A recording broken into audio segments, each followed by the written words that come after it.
In March 2026, NASA revealed an ambitious new plan for the future of American space exploration. On the surface, this is a blueprint for colonizing the moon, which is incredible. But the even more important revelation is that NASA itself has fundamentally changed into something that the world has not seen for decades. And the reason for this change goes deeper than just new leadership. There is a great power competition that will play out on the moon in the decade to come. The old NASA was set to lose that contest, but the new NASA is playing to win. And this is how they're going to do it. When Administrator Jared Isaacman took the stage at NASA headquarters in Washington, D.C., there was one simple word project on the screen behind him: ignition. That word announces the beginning of a transformative journey for the American space program. The status quo has been rejected and replaced with a new direction to set high expectations and meet them. Isaacman acknowledges that for decades NASA has been spread too thin. They've tried to make everyone happy and in the process have accomplished very little. The result has been billions of taxpayer dollars wasted and years of progress lost. He also made it clear why that change must begin right now, because there is a more to lose than just time and money. There is a great power competition with the Chinese to stake the first permanent claim on the moon. And this is nothing like the space race the world saw before in the 1960s. But this time, the goal is not flags on footprints. This time, the goal is to stay that brings. Now we have heard these words before from NASA administrators and politicians over the past decades, but words are hollow without actions. And historic actions require intelligent plans, which is the one thing that NASA has lacked since the very beginning of the Artemis moon program. Better late than never. A detailed, achievable, step-by-step blueprint for the Artemis moon base has finally arrived, and it all begins with a complete overhaul of the moon landing schedule as we have come to know it. For the first big change, there will be no boots on the moon for the Artemis 3. This has been reformatted into a dress rehearsal mission that will play out in low Earth orbit. Now, this probably sounds counterintuitive to everything we just said, but it is not, because the old plan had a jump from Artemis 2, which is a crew test flight of the Orion spacecraft, to landing on the moon using an entirely separate and unproven HLS vehicle. This was an unachievable goal, and the risk factor was so high that it never would have gotten off the ground. So the launch date became a can that was kicked further and further down the road with every year that passed. Under the new direction, Artemis 3 will instead feature the crewed Orion spacecraft and the lander vehicle meeting up in low Earth orbit for a rendezvous and docking procedure. The crew will then transfer into the lander for a test of the life support, communications, and propulsion systems. If possible, they'll also test the new lunar EVA spacesuits inside the lander airlock for the first time. Doing this in low Earth orbit means that problems can be solved and lives can be saved if anything doesn't work as expected. We already know about the Orion spacecraft, but this new moon lander is still a bit of a question mark. For many years now, this was assumed to be a lunar variant of the SpaceX Starship, but now that is not so certain. Isaacman has confirmed that Blue Orion is back in the race alongside SpaceX with their Blue Moon lander, and one or both of these vehicles will be tested on Artemis 3. It all depends on who can get the job done in time for launch. This is a big aspect to the new direction at NASA. Even SpaceX can be put on notice. Just because you won a contract in 2022 does not mean you are guaranteed a moon landing. The only thing that matters now is execution. And the first company to achieve their goals will be the one who sends American astronauts back to the moon.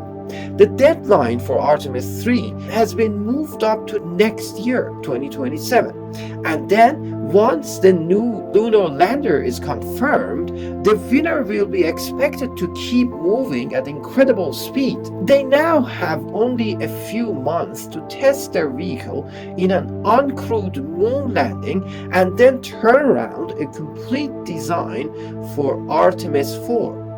This mission is now scheduled for early 2028, and this is when America returns to the moon with a landing in the South Pole region.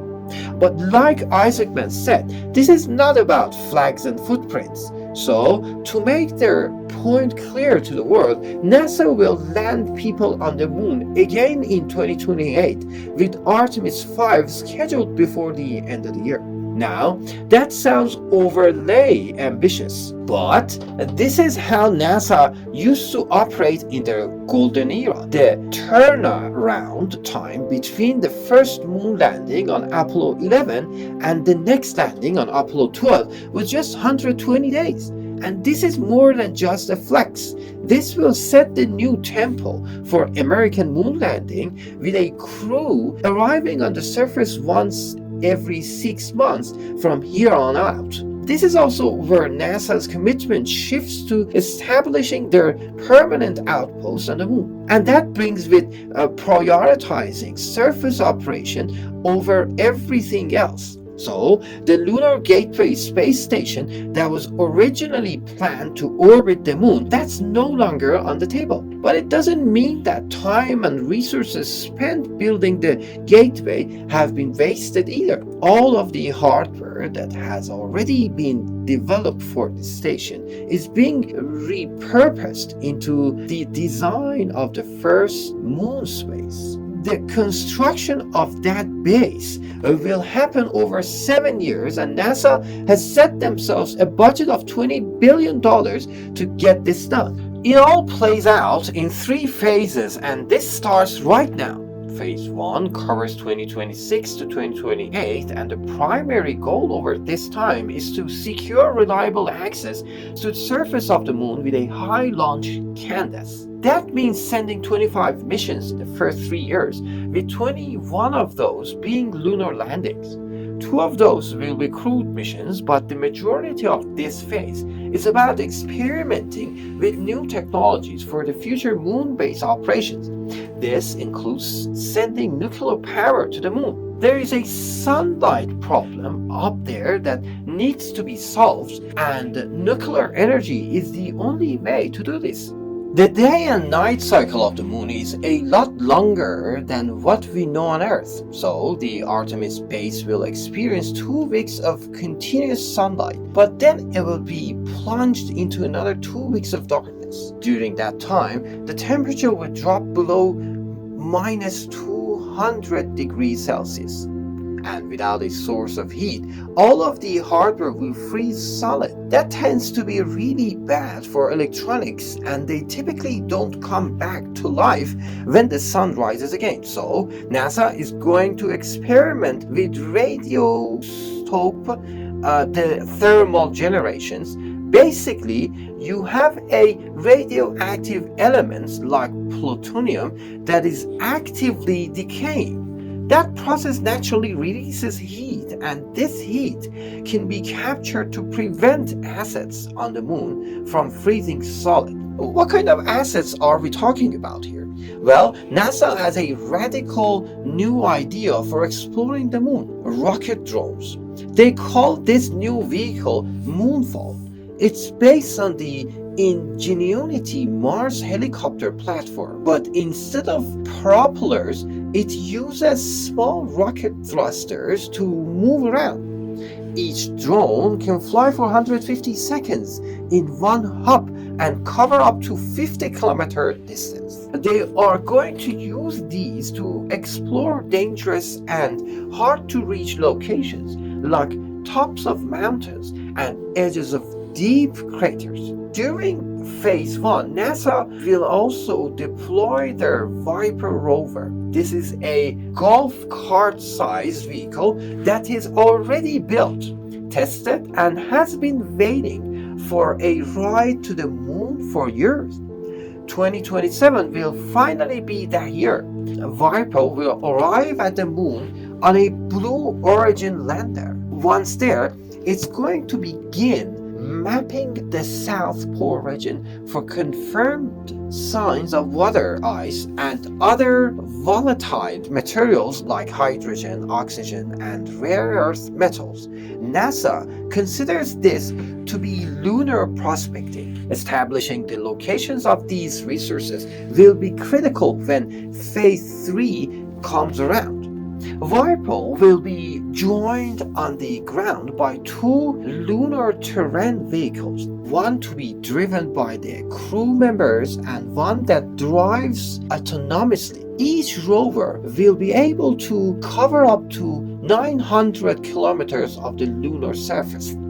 And beyond just exploration, they'll be used for work purposes like moving equipment and leaving around for new construction. Overhead will be a new group of lunar communications and observation satellites. These will allow continuous data streaming from any location on the moon to the surface of the Earth with a 500 MB per second throughput. They also provide a continuous view of the entire lunar surface from space. Now, this is very important to us, as in you and me, because NASA has mandated that all of these vehicles we just mentioned, the drones, the rovers, and the electric cars, they are all going to be equipped with high quality cameras that will live stream their entire mission back to Earth for everyone in the world to see.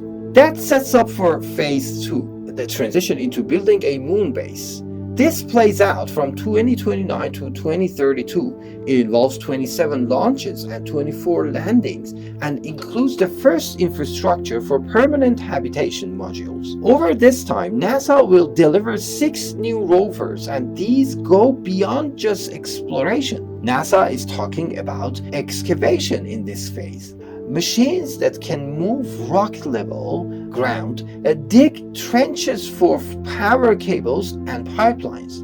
We are building the foundation for things to come. One of these new rovers will also be the first pressurized mobile habitat. It's a vehicle being developed by the Japanese Space Agency in partnership with Toyota. The 15,000 kilogram vehicle will essentially become an apartment on wheels. Astronauts inside will be comfortable enough to hang out in short-sleeved t-shirts and will travel at a speed of 3.5 kilometers per hour for days on end. The rover is expected to have a 10-year lifespan and will operate for up to 150 hours in total darkness. Phase 2 will also demand more power than ever before. That comes in two favors. The first will be solar energy. Solar panels will be mounted on top of a long poles to capture as much sunlight as possible, and they'll be connected into large battery systems for long-term energy storage. That is going to be supplemented with nuclear power, and this goes beyond just keeping things warm. NASA will deploy nuclear fission reactors to the moon that generate hundreds of watts of electricity and supply multiple assets simultaneously. By the end of Phase 2, everything will be in place to support people living on the moon for extended durations. Now, phase 3 is where we actually move in. This covers everything from 2023 onward, and the highlight of phase 3 will be permanent habitation of the Artemis moon base. NASA projects that they can have a rotating crew of 4 people staying on the moon for 28 days on a single mission. People will be living in multiple connected modules, basically a space station like the ISS, or what Gateway was imagined to be expected, built on solid ground. The habitat modules will be powered directly by their own nuclear fission generator and will be supplied with around 8,000 kilograms of food, water, and air every month. Outside of the base, NASA will begin their first institute resource utilization. That means harvesting rock and solid from the environment and using it to their advantage. Water can be extracted from ice reserves in the bottom of shadow craters. The water can be split into oxygen to breathe and hydrogen to use as fuel. NASA is also going to start experimenting with 3D printing, taking dust from the surface and melting it down into a pourable cement that will eventually build the first genuinely permanent structures on the moon. Now, if you're thinking that this sounds like doing the impossible, then you are not crazy. NASA has admitted that what they are trying to achieve is very nearly impossible, but that's kind of the point. We're not doing this because it is easy, but because it's hard. The Chinese are also fully prepared to do hard, nearly impossible things. These are the stakes of the new space race. Good enough, and NASA knows something now that they've been missing for a long time, because the real key objective of this whole Artemis plan isn't actually to build a moon first. The real imperative is to inspire the next generation of scientists around engineering, the young people who will accomplish things in their lives that we would genuinely believe to be impossible today. But those kids will never do that if they don't have the motivation to go out and make it happen. It's NASA's job to lead by example, and they haven't been doing that for a very long time. But the future is finally back on track today. If you want to see a visit what NASA City on the Moon will look like beyond phase 3 of the Artemis plan, then click the box on the screen right now.